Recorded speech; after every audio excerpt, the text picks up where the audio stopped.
ভক্তিলতা বীজ চৈতন্য চৈতামৃতে আপনারা পেয়ে যাবেন। আজ আমি আপনাদের সামনে তুলে ধরছি ভক্তিলতা বীজ। আসুন আপনারা স্ক্রিনে লক্ষ্য করুন কি বলেছে এখানে। ব্রহ্মাণ্ড ভূমিতে কোনো ভাগ্যবান জীব গুরু কৃষ্ণ প্রসাদে পায় ভক্তিলতা বীজ।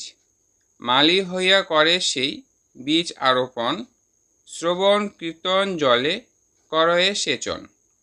উপজিয়া বারে লতা ব্রহ্মাণ্ড ভেদি যায়, বিরজা ব্রহ্মলোক ভেদি পরম ব্রহ্ম পায়।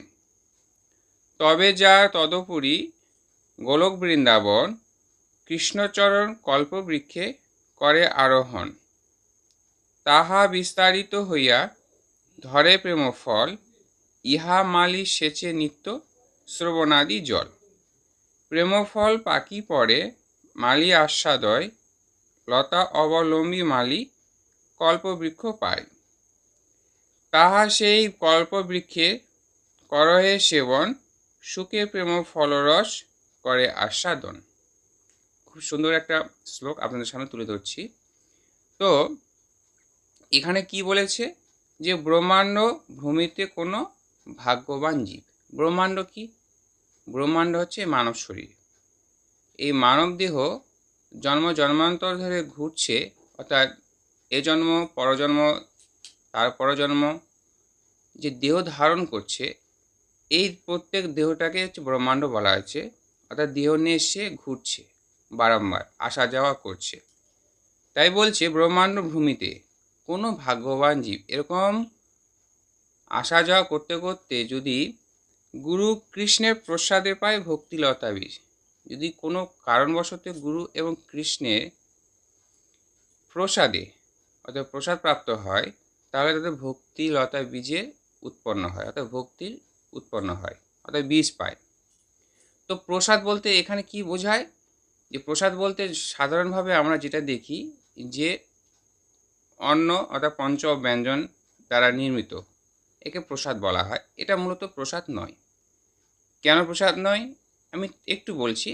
সেটি হচ্ছে যে এই প্রসাদ বেশি দিন থাকে না, কীটাদি জন্মগ্রহণ করে এবং দুর্গন্ধ হয়, এবং এই প্রসাদ বেশি নিত বা আস্বাদন করতেও পারে না। অর্থাৎ তাকে যদি একটা সীমাবদ্ধ দেওয়া হয় 5 ডাবু 6 ডাবু এবং 10 ডাবু হায়েস্ট, তারপরে বলবে না আর নিব না, জোরহাত করবে। তাহলে এ প্রসাদ কি সে প্রসাদ? না, এ প্রসাদ মূলত সেই প্রসাদ নয়। তাহলে এই প্রসাদ আর সেই প্রসাদ মধ্যে তফাৎ কি? অবশ্যই তফাৎ আছে। তাই শাস্ত্রে বলেছে যে যে প্রসাদে ঘুচিবে বন্ধন, সেই প্রসাদে অন্বেষণ করতে বলেছে। কি প্রসাদ পেলে তোমার বন্ধন নাশ হবে, ত্রিতাপ জ্বালা নাশ হবে এবং তুমি তোমার গন্তব্যস্থলে পৌঁছাবে, সেই প্রসাদ অন্বেষণ করার কথা শাস্ত্রবিধানে বলেছে। তো এই জন্যে বলছি এই প্রসাদ সেই প্রসাদ নয়। পরে আপনাদের সামনে তুলে ধরার চেষ্টা করব গুরু প্রসাদ কি বা কৃষ্ণ প্রসাদ কি, তুলে ধরার চেষ্টা করব। মালি হইয়া করে সেই বীজ আরোপণ।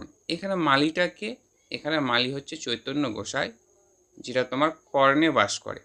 গুরুরা যখন মন্ত্র দেয় কর্ণে দেয়, আর কর্ণে কে বাস করে? চৈতন্য গোসাই।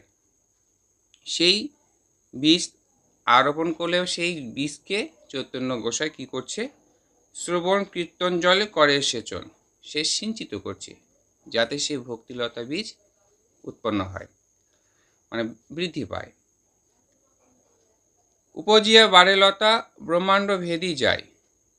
অর্থাৎ মানবদেহ যে যা আছে বিশ্ব ব্রহ্মাণ্ড, তা আছে নিজ নিজ ক্ষুদ্র ভাণ্ডে। এই ভাণ্ডে এক একটা চক্র ভেদ করে করে ঊর্ধ্ব দিকে যায়। তো এভাবে এখানে বলা আছে, আপনারা পড়ে নেবেন। এবং মূলত শাস্ত্রগ্রন্থের নিয়ম অনুসারে যারা চলে তারা হচ্ছে একমাত্র মনে হয় গন্তব্যস্থলে তারা পৌঁছাতে পারে, এবং শাস্ত্রগ্রন্থ হচ্ছে নিগুড়। কেমন সেটা? ইক্ষু রসের নেই। তাকে যত মৈথন করবে, অর্থাৎ যত তুমি তাকে জাল দেবে, তত জিনিস উৎপন্ন হবে। লাস্টে যায় সীতা মিস্ত্রিতেই সীমাবদ্ধ, আর সেই মিস্ত্রি কখনো বিনাশ ঘটে না। তো মূলত হচ্ছে আজকে এইটাই আপনার সামনে তুলে ধরলাম, ভক্তিলতা বীজ। তাহলে ভক্তিলতা বীজ এভাবে প্রাপ্ত হয় বহু জন্মের সুকৃতির ফলে, এক জন্মে তা সম্ভব হয় না। হরে কৃষ্ণ। গুরু গোবিন্দের জয় হোক।